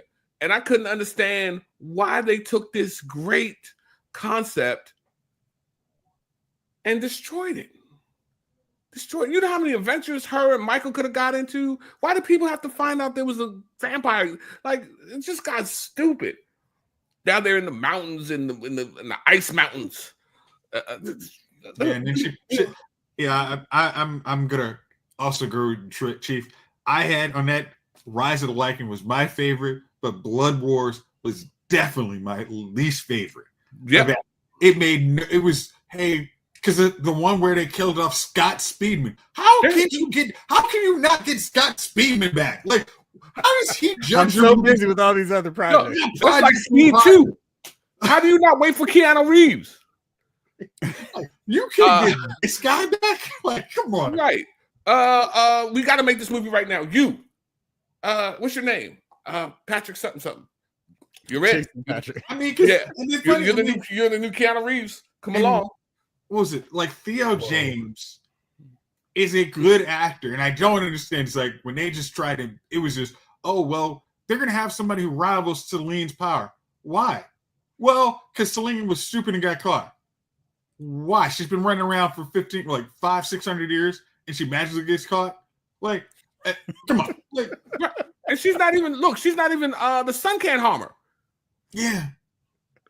So, like, all she is, they knocked on the door, she doesn't just walk out into the sun. Like, hey, can I help y'all? Yeah. But let me forget all that. I just, you know what? And you know what, man? Michael, I saw the comment. Blade 1 and 2, excellent. And then you get that cliff. And I don't know why they had to take it and say to themselves, you know what? Let's just add some people and take the franchise away from the star. Like, Blade was the star, and then you made the first vampire, which was Dracula, the worst. And like, he was easier to kill than the dude with the split open chin in part 2. At least that dude had a plate across his chest, and he just beat up Dracula. He was like, "Oh, you Dracula? Let's fight." Oh, all right. The Lamagra monster, and the first one, Stephen Dorff, was harder. He just beat Dracula up and killed him. It was no problem. Oh, I was like, "That's it? That's the fight? Is this the fight?" We had the vampire Chihuahua. It was, man. It was Triple H. Right. They were trying to make Triple H a star, trying to push him. Get out of here. Get out of here, man. Triple H is not a star. You know what I mean? Great GM. But he's no Rock. He's no Stone Cold. Right. It was like a dude that you said, man, do you want to take some action classes? Nah, I'm good. I've got this hair. I'm good. I'm like, it's horrible. It's horrible. And look, Conan the Barbarian and Conan the Destroyer, right? But what about Red Sonja? How horrible was Red Sonja as part of the Conan franchise? You like Red Sonja? I was a 12-year-old boy. That was with Bridget Nielsen, right? I'm sorry. Who was Red Sonja? Bridget Nielsen? Yeah, go look at her now. I told you. Talk about now. I said 12-year-old boy, not saying what now is now. I knew back then what it was going to be, and I didn't love her then. Oh, right. Well, look, don't worry about it then. You don't need to go. It's a road trip you don't want to take. It's going down a path I can't follow. It's like a Jamaican street. You better have some good shocks. You're not going to win that on artistic design. I'm sorry. Exactly. I Chief, I wish I could help you, but I can't. Yeah. Watch it as an adult. Don't watch it as a matter.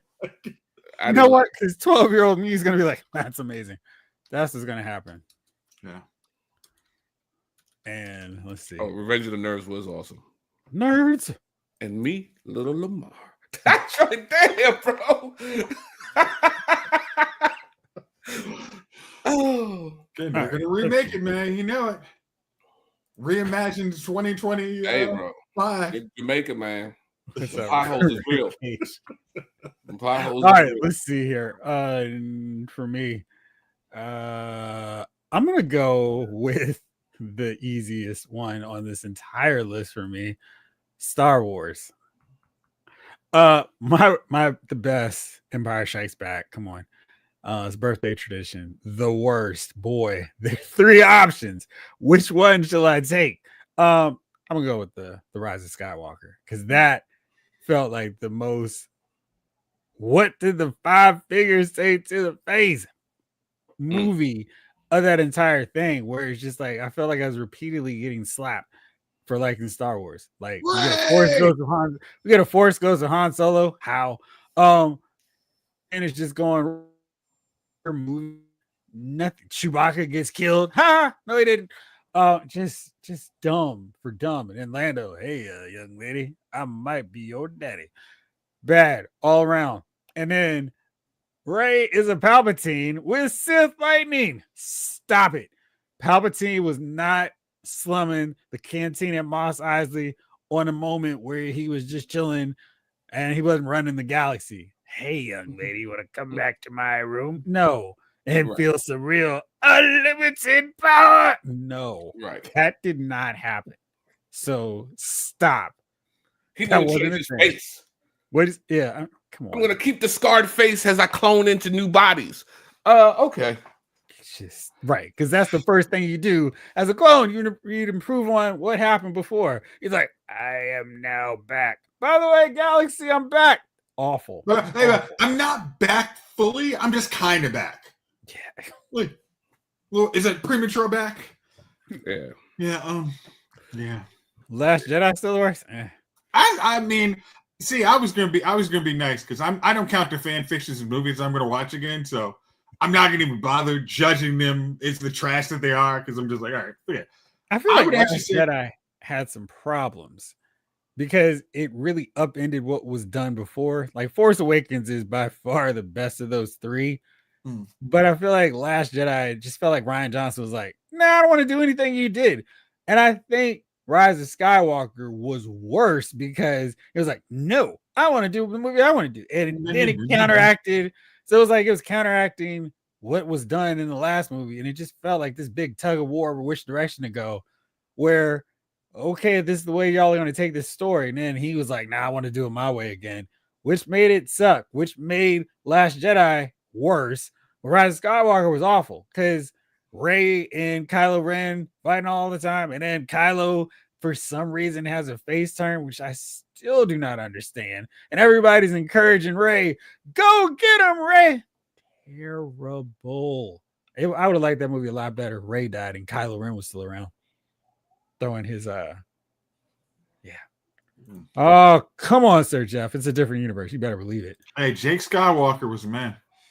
Substance works as a retcon for how Rey is a Palpatine and why he still looks like that. Jeez. Awful. Jace, what you got, bro? Okay. Sorry, you already took the Star Wars one. So I'm gonna go with my Resident Evil. Resident Evil. Top one for me, Afterlife. Star power.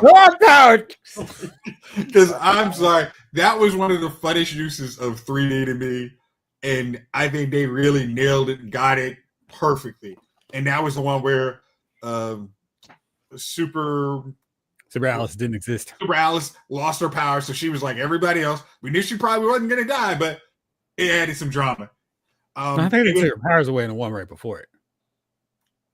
Well, and we had whatchamacallit, Albert Wesker. Like, it was a win all over for me. Yeah. My least favorite was the final chapter. That movie, I'm sorry, hold on. I think he just has, wow, yes. That was exactly it. That movie was so bad. It was, hey, everything you liked the last one where you thought it was going to be a final battle. Yeah, we couldn't get the rest of the actors back. So they're dead off screen, okay? Deal with it. We're gonna bring Ruby Rose in. It was so bad. You're like, oh, remember the guy from the first one? Yeah, he's back. What? Why? Oh, and I'm gonna spoil it. Hey, it was you. You were the hero all along, princess. Fucking so bad. Just couldn't do anything right. Well, they'd set up the one right before it was like the Battle of DC. Oh no, what's gonna happen? And then, well, DC fell. Well, could we see what happened? No. Hey, our budget. I mean, they had flying creatures in there. We looked like we were in for it. It all happened off screen. Good job. But you just gave Al Spacker powers. That shouldn't happen. Yeah, it did. Okay, so move on. I do think you're crazy, Ryan. Wait, did he just say his least favorite was Revenge of the Sith? He did. Well, he's entitled to his opinion, even if it's wrong. All right, Chief, what you got next? You said Revenge of the Sith? Yes, he did. We may be judging you. Hey, nah, I don't want no problems, Ryan. You don't like what you don't like. Don't nobody tell you different, man. So I'm honestly gonna say there was only one good movie in this collection of movies. First one was awesome. Second one wasn't that great. And the third one was, when I say pure garbage. And I'm so disappointed that I stayed in the theater and watched it because I should have walked out. That's how bad it was to me. Iron Man. Oh. Yo, the first one, loved it. Mm-hmm. Second one, I'm like, what is this? This is not that great. And then the third one, I don't even know how much time Iron Man got. They should have called it Stark. Because that's what happened most of the movie. You know what I mean? It was garbage. So Iron Man gets the first one, and then Iron Man 3 was Jesus.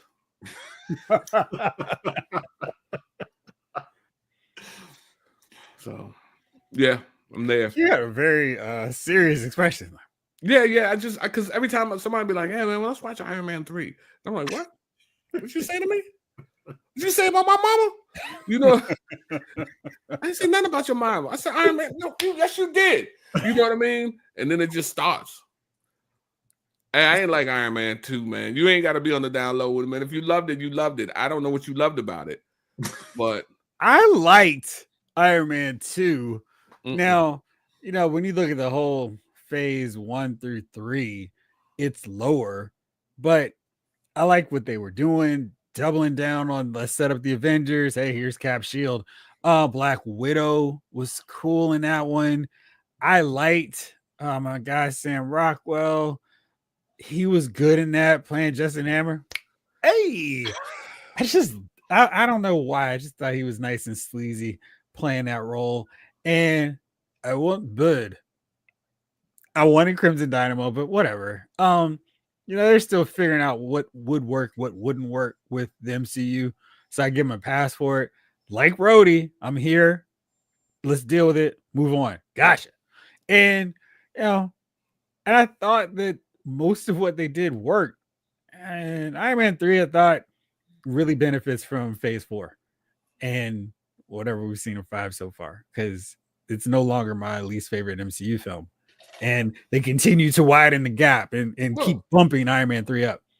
MCU film, maybe, but as far as Iron Man go, it's got to be your least favorite. Iron Man 3's got to be your least favorite Iron Man. Well, absolutely. I mean, for sure. Absolutely. Yeah, I mean, there's a lot that's cool in Iron Man 2, and I think they were still so fresh, and it wasn't these high expectations where it was, well, this doesn't tie into this. It was like, oh, cool.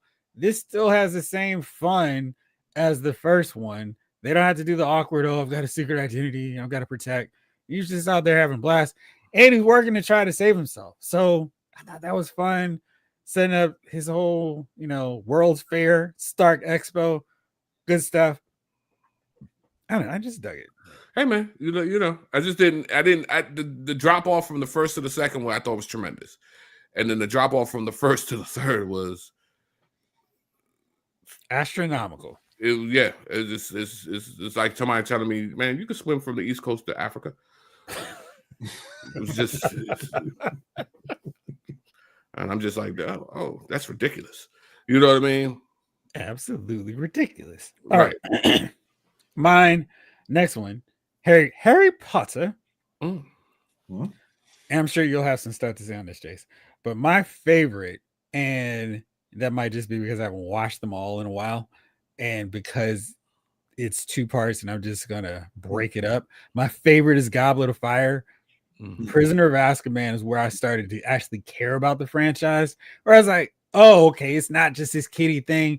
And I felt for what they were doing with the first 2 films, fine. I dig them enough. But Azkaban was like, oh, this is good. And then Goblet of Fire really A lot of deaths. got things going. Yeah, like we had all the cool stuff. It was like the competition. We had young Batman in there doing his thing, cooler than Batman at that point. He wasn't nearly as emo as he was as Batman. And I liked how they set that up. It felt like a real competition.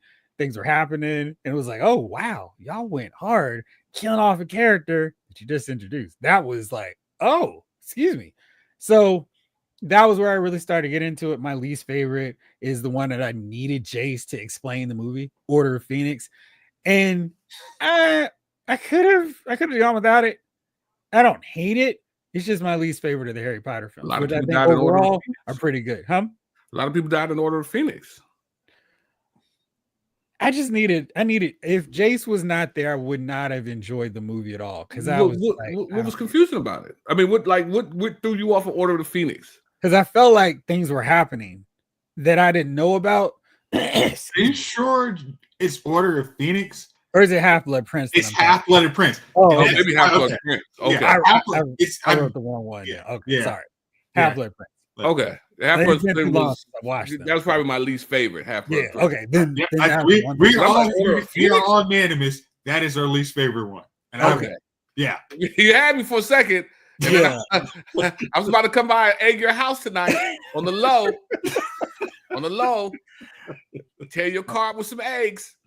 But then you changed that because I'm like, Order of Phoenix? Okay. No, it just Half-Blood Prince, yeah, okay. Yeah, Half-Blooded Prince was my least favorite because there was so much background. Okay, so that was the one I needed you to try. It was literally setting up the book 7. It was, hey, you're going to be going for these Horcruxes, and we're going to discuss them in part 6. Well, why we're going to barely touch them, but you're going to know who all the founders of Harry Potter are, and here's why all this stuff happens. And they stripped all of it out. Right, man, but the book wasn't bad. The movie was bad because the movie left out so much. So it just kind of puts you on an island out there. Yeah. And if you didn't read the book, you was just like, I was so confused. And there's no other place to put the banana, Thanos. So, but you got to read that book, man. Yeah, because that was the first one in the whole deal where I felt lost. Because I thought the other ones, maybe eventually I'll read the books, but I didn't feel like I had to read them to understand the story. I could go along with movie story. But that one was like, yo, I don't know what's happening. And yeah. I mean, like they took so much of because that's the thing is you don't understand really Snape if you don't have part 6 and 7 right. It's a very abbreviated version of both. I mean, Snape. And you understand why is Harry at the end look up to Snape? Because you don't see what he does completely. And so you understand, like, yo, Snape was crushing on his mom for years. And then he makes this decision to be good because it is so abbreviated. It's like, oh, well, it's he loved her. It's like, no, you got to understand. There's so much taken out of it that it's, even as a fan, I am a fan of that franchise. I still, like, that was not the way to go. I mean, I understand, oh, we're going to use that to be supplemental material for another franchise. Like, no, you could have just put the freaking stuff in the book. Yeah. All right. What's next for you?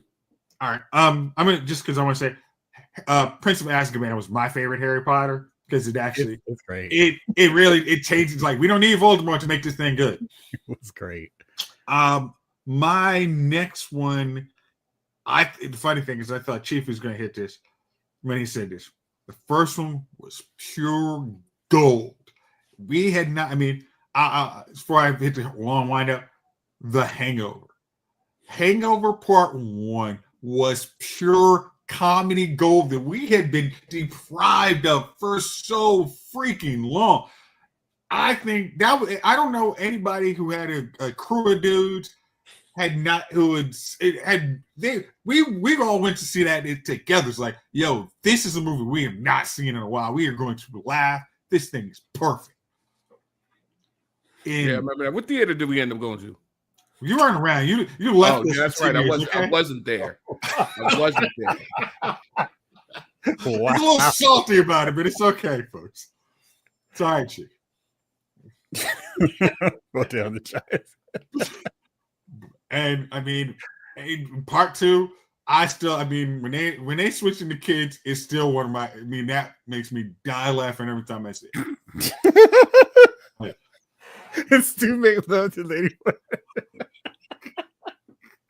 I don't know how great the rest of the movie. We lived that moment in the movie theater together. Yeah, remember? I don't remember. I mean, like I watched it again lately, and the rest of it's fine, or whatever. But that scene is so funny, because it's just. Oh, I think you're mistaken. No. It's like, I did that. No. Like, oh no. Yeah. Oh man, okay. Like that one scene is like, gosh, so hilarious. But the worst is easily Part 3. It's everything that works on Part 1 and 2. Yeah, because everybody's complaining about we're just giving the same movie. Let's do not that and give them more chow. Like, I mean, like Leslie is a funny actor, but that was, come on, guys. Like, I mean, I know Bradley's like, man, I just want to go watch the Eagles game, man. How much are you paying? Like, sure, whatever. I'll do it. Like Ed Helms, yeah, I'll be here, but whatever. Zach, you got this one? Yeah, I got it. Okay. Like, yeah, that was so. I mean, that movie was so bad. It does not require a revisit. If it's on your queue in HBO, take it off. It's garbage. Just let it go. Delete. Chief, what's next for you? I got The Howling, right? The first one. It was a good movie. I enjoyed the first Howling. The Howling 3. So 2, of course, Howling 2, Your Sister's a Werewolf was was a sharp decline. And I'll leave it at that. Sharp decline. And then it just went, I don't even know where the franchise went. I remember it went to like Australia, Howling, the Marsupials. And I was like, what's going on with the franchise, man? The Marsupials? Like, what are we doing here? So, yeah. So if you saw the first Howling, you could probably keep it right there, man. But they kept on making them. I think they got 5 or 6 of them out. And they get worse as they go. So I think they just started like tapping people right out of high school. Hey, how'd you do in high school? I was a D student. Write this script for the house. Good enough. Right. Yeah. Yeah, I know you like those scenes. Howling to Your Sister is a Werewolf. That's some amazing scenes in cinematic history, especially the very end when they play that scene over and over. Oh, let's see here. Where am I going to go next? I like the song in that movie from the club. That was about it. Whoa, The Howling. Oh, I thought you were talking about Cody Rhodes' theme song. For me, let's see. Jalen had a question for you. Yes, sir. I have seen 3 of them. I Were they saw the eating one cookies the whole time? where the first original one where their sisters living in the modern daytime. Then they did one where they went back in time and then redid the whole damn thing over again. Has in like the 1700s, 1800s or something. It was weird. And then part 3 was like a takeover of part 1. It was like part 2 of part 1, which was I don't know. So they did it weird. I don't know what happened with it. It could have been a great franchise, but they changed it. So I don't know. This one I'm gonna do real fast. Superman 2, by far I shouldn't say by far the best. I just love Superman 2 because I think the cast is awesome in it. Terrence Stamp in all of his glory. Now, finally, meal before time. I mean, awesome. I mean, the dude takes off like a sticker S and just throws it at him. It is. The son of Jor-El shall be my slave. Yeah. Yeah. He is one of my favorite bad guys. He was awesome. He didn't need anybody else, but they were just so cool. We had just like, I mean, dude, here's what made Terrence Stamp did not. I mean, I think he might have raised his voice one time in that movie. Just the son of Jor-El be my son for now. Right, man. Me and T used to always laugh at that part though.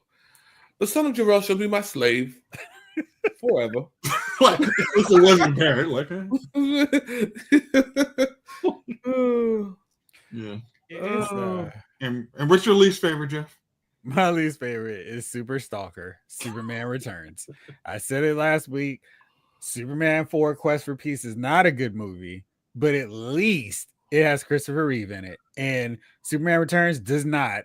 It has creepy, don't touch me, Spacey in it. And we have a poorly cast Lois Lane and Superman, the deadbeat dad. You should have told me it was mine, Lois.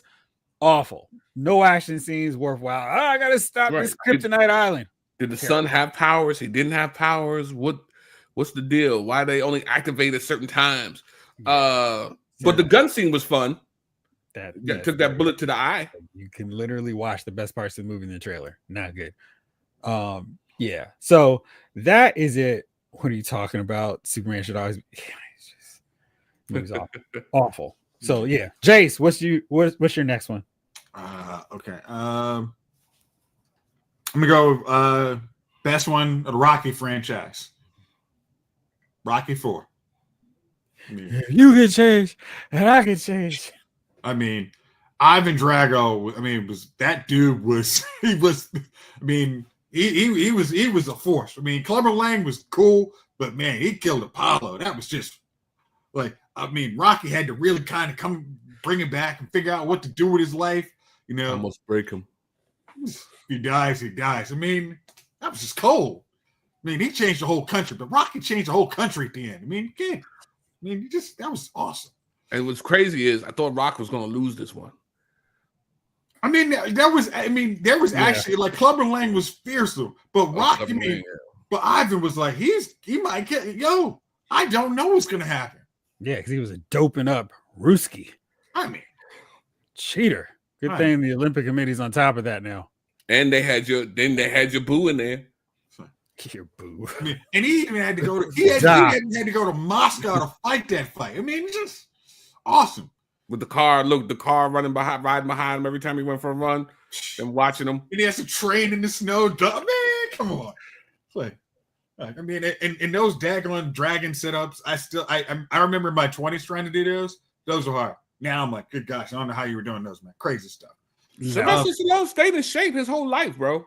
Yeah. He's not dead. His career might be. Yeah. But according to my least favorite movie, he did die. Rocky 5. I don't even imagine. I feel like there is no chance anybody has another Rocky movie. Then Rocky 5 is the worst one. Was that with Tommy Gunn? Yep. Yes. Broke Tommy. He's lost everything. And why kept losing everything? I mean, the street fight at the end. It's like, get the freak out of here. I don't want this. Like, I mean, how many times a dude gonna lose everything? You know what I mean? Like after you lose your first 200 million and gain it back, you tend to be a little more stingier then.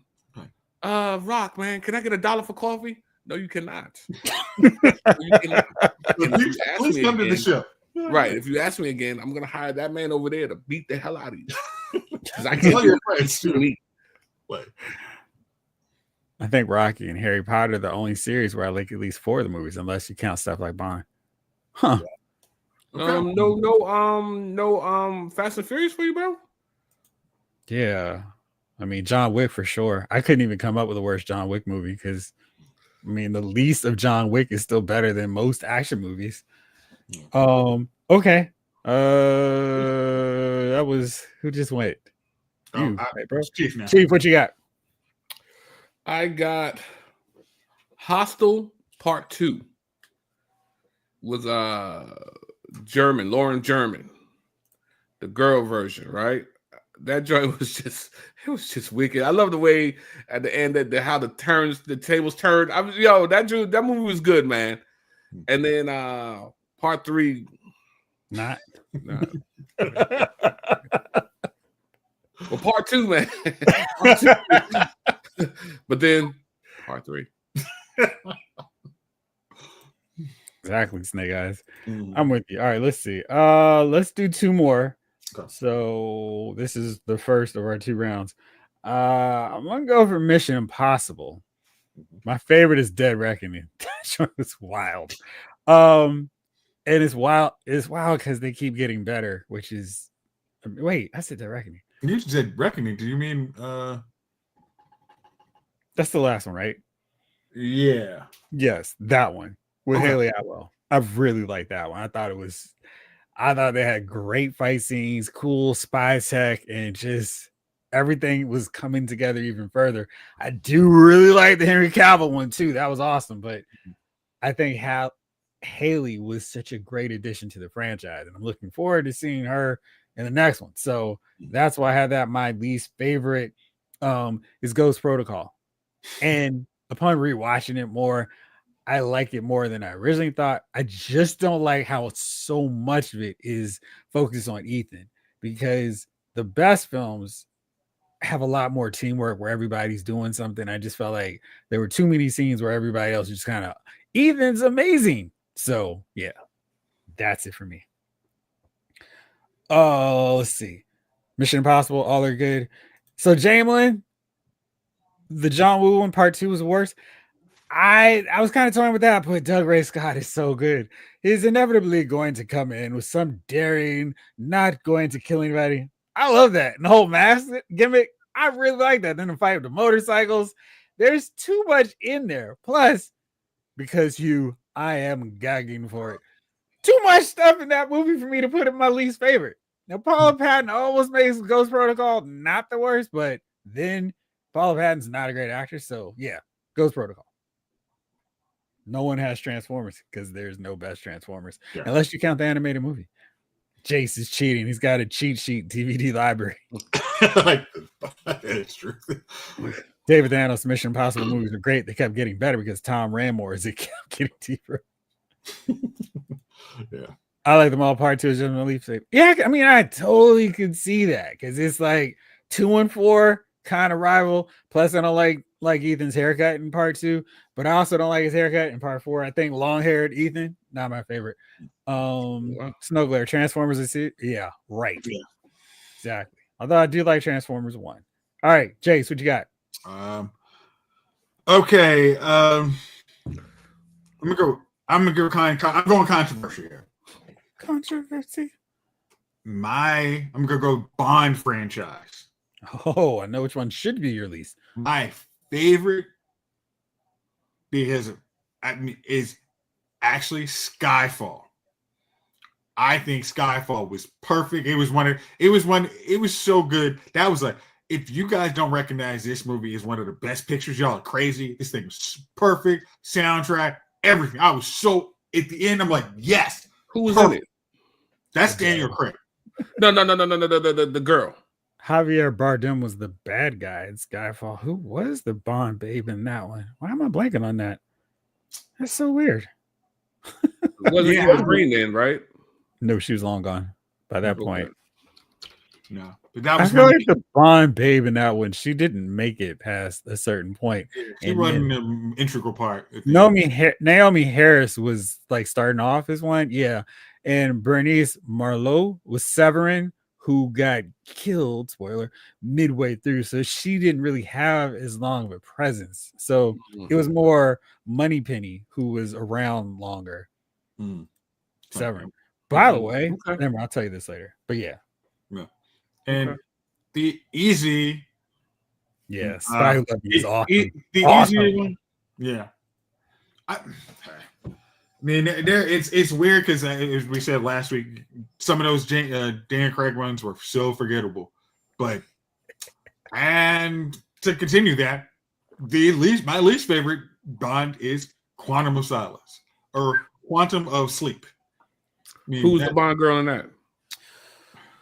That was Gemma Arterton and Taskmaster. So they covered Gemma in the oil, right? Yeah. See, that's how I know the Bond movies by the Bond girl. Yeah. Olga Korylenov, I believe, but let me make sure I said her name properly. Yeah. Olga fell off, man. You don't even really see her that much. She was Taskmaster in Black Widow. Yeah, you don't really see her that much. The Black Widow was free. Yeah. And so the part of Bond, right. Yeah, and that was, I mean, and how her story ended. I liked how they did that too. I think my favorite one was the one where they put him in that chair, and that dude was swinging them. Casino Royale. But that was the first one, right? With Eva Green. Right. Mm-hmm. Yeah. Quantum is easily the worst. Goldfinger, right, because that would be my favorite on it, just because that was like Pierce Brosnan, awesome. For London James, no Alec. Yeah. Boop. I think my least favorite was the one with Christopher Walken. Then Beauty Would Kill? Yeah, man. It had Grace Jones in it, and what's her name is the Bond girl. And yeah, Tanya Roberts. That's who the Bond. Tanya Roberts. Yeah, there you go. And no, I didn't appreciate that. I mean, it's like the funny thing is Christopher Walken is a bad guy. That was cool. And Mayday. And I'm sorry, Duran. I can never. I mean, yeah, no.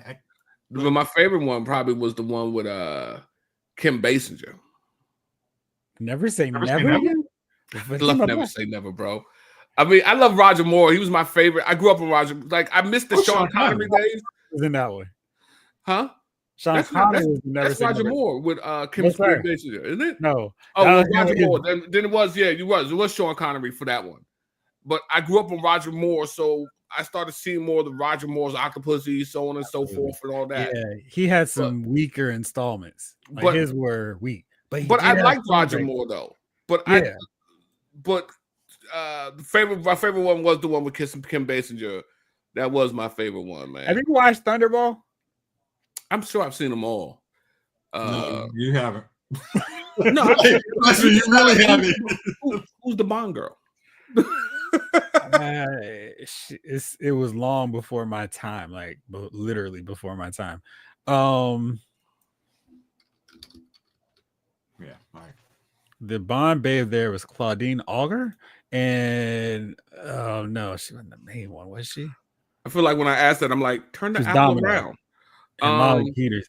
Thunderball is basically remade as Never Say Never. It's just watching them back to back.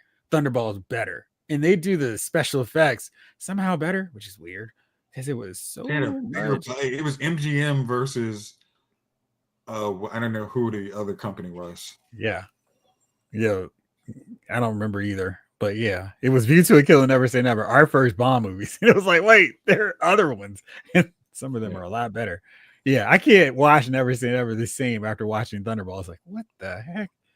Thunderball's way better. All right, Jace, you just went. Oh yeah, I just got phone. All right, Chief, what's yours? Final one? All right. I had some runs written down, but I'm not gonna say none of those. No, you got one more after this one. Oh. Yeah, we got one more round. Okay, so this is gonna sound weird. Yeah, you're right, Kelly. So that was it. Pitch Perfect. I love those movies. Anna Kendrick. Those movies are hilarious to me. But I didn't enjoy the third one. So I'm hot. I think one was my favorite, with two coming in at a close second. Mm-hmm.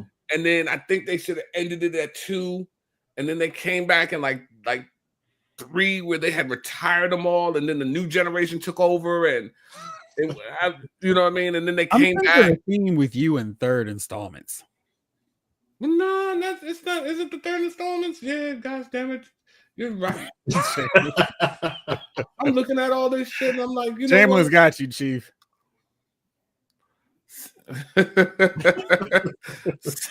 See what I'm saying about Jamelin? Hey, man. Hey, see, we right there, man. We right there. And you know, I just love those movies, man. But you're right, it is the third installment for me. I'm looking at most of my movies do have part 3 on them. And you're out. Season 3, you're done. Season of the Witch. You know what I mean? Like I'm saying, it's always a 3 for me. You know what I mean? So it's just bad business, bro. It's bad business. All right, let's see. My last one is, I'm not gonna do Fast and Furious. Y'all know which one I would go with for those. I'm gonna do Spider-Man. My favorite Spider-Man film is No Way Home, because it cheats and allows me to have every Spider-Man that I like in one movie. And I thought they did a great job with it. You do have to watch. You do have to have seen the other ones to really appreciate it. My least favorite, Spider-Man 3. I mean, come on. Is that even a question? So yeah. Jace, what's yours? Okay. I'm gonna go with the Scream franchise. My favorite is Scream 1. That really was really fun. Yeah, that was really fun. You just combine all your horror genres in one and really use the rules to, I thought, really effective. Mm-hmm. My least favorite is Scream 2. I recently watched that because everybody said, watch it again. It's not that bad.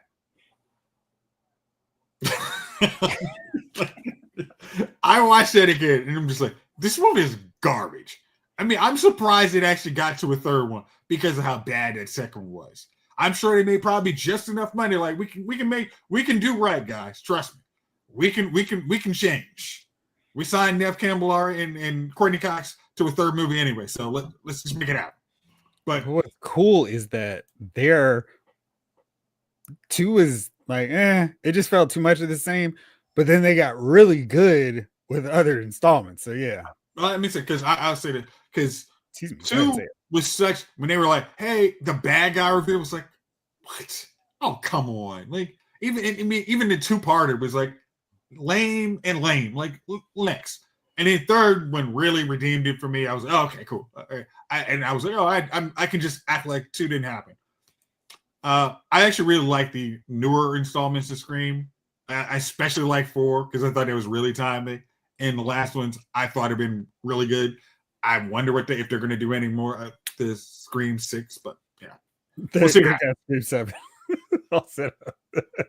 All right, Chief, take us home. Man, you now you got me nicked because you're right. I'm looking at all these. I'm like, got him. Look, I had the Halloween 3 Season of the Witch. I had the Jeepers Creepers 3, right? I had the Howling 3. I had the Hostel 3. And this joint I'm about to say now is a third. Glass. So, Unbreakable, thoroughly enjoyed. Split. Great. Then we got the Glass, bro. And I sat through, I don't know, painful. An hour and a half of that movie, almost 2 hours maybe, looking for some type of showdown between the two of them in the big building they were going to show the world. and this fool drowned in a puddle.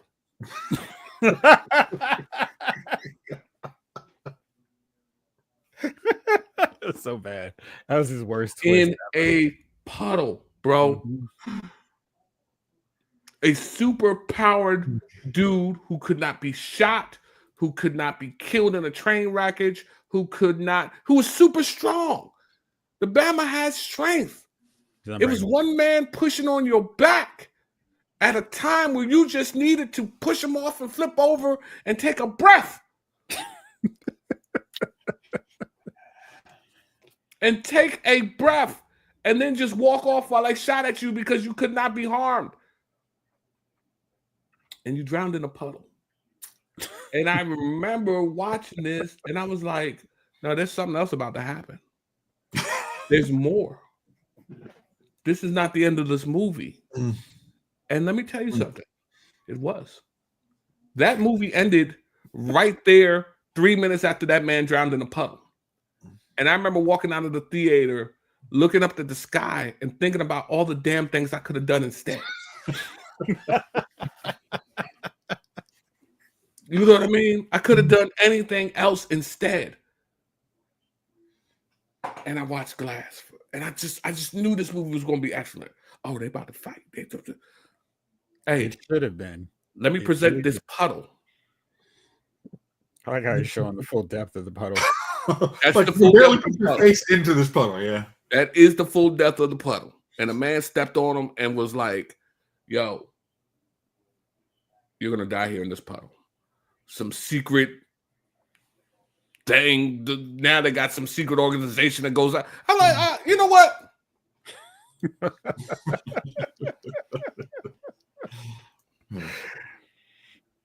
Yeah, it was. So, I yeah. wish it was better. There it is. All right, it's that time. Who are your nominees for Dummies of the Week? Jace, why don't we do something different? Let's have Chief. No, actually, let's stick to what works. Jace, you go first. Oh, okay. Well, I'm going to borrow from Chief's lexicon and ask, who asked for this? My dummy of the week is whomever decided, you know what, we really need to reboot? Little House on the Prairie. I mean, I didn't even need to delve into the article.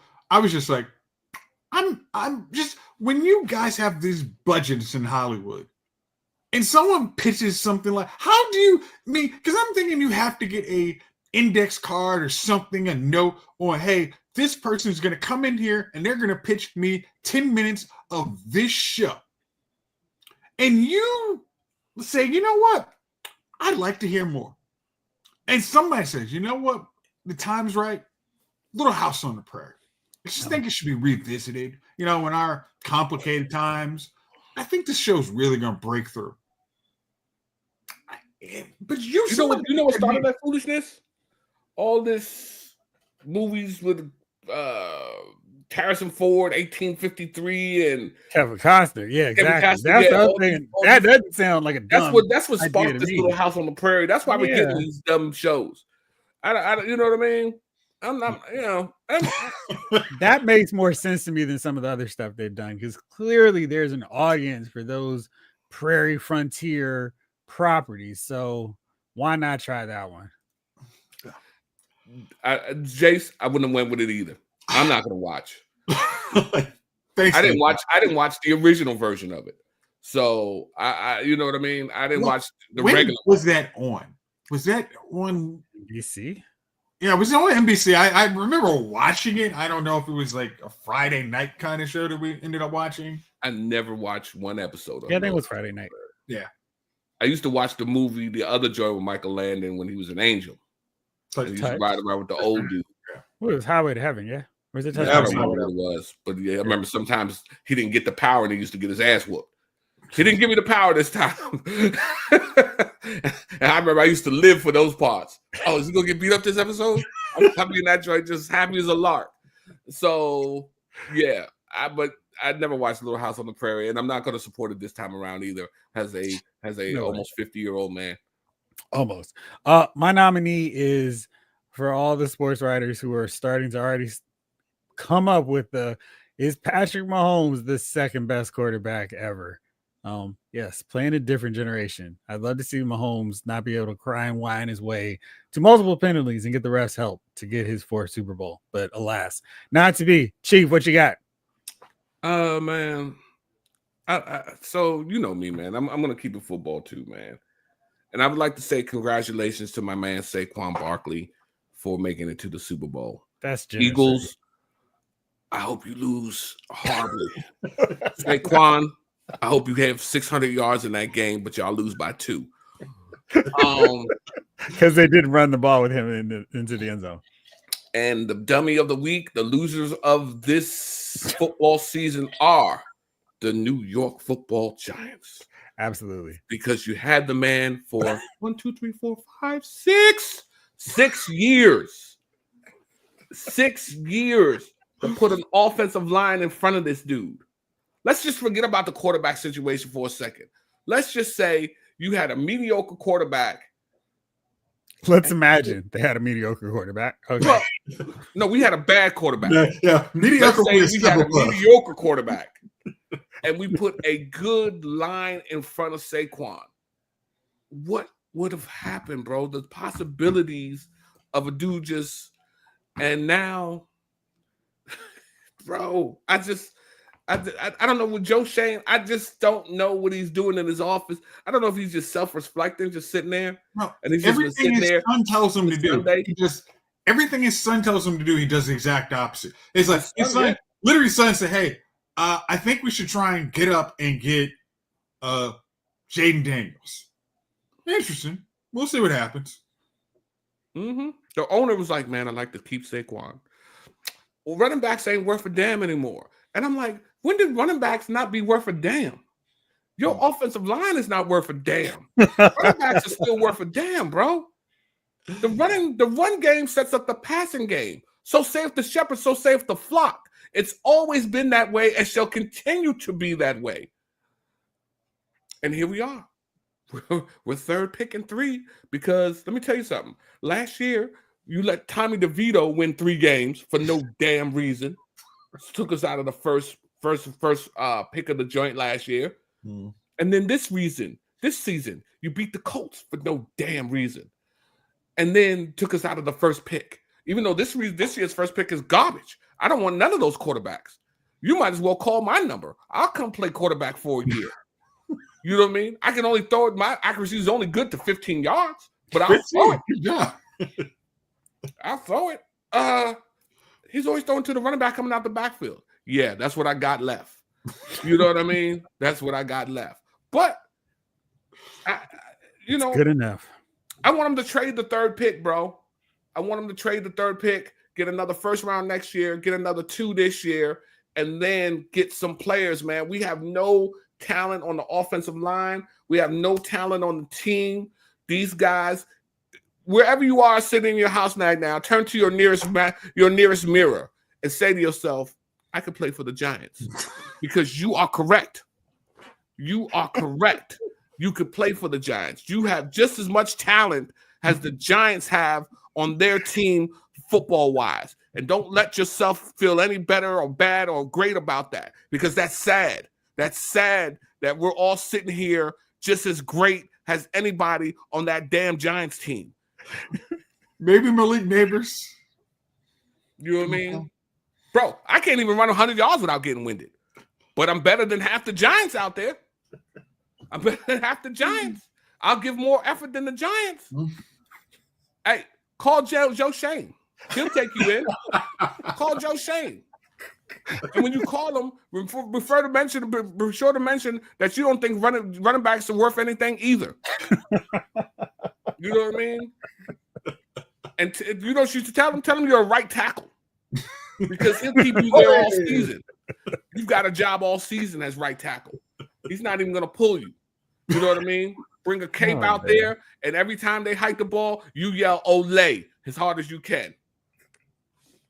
That'll shake him up.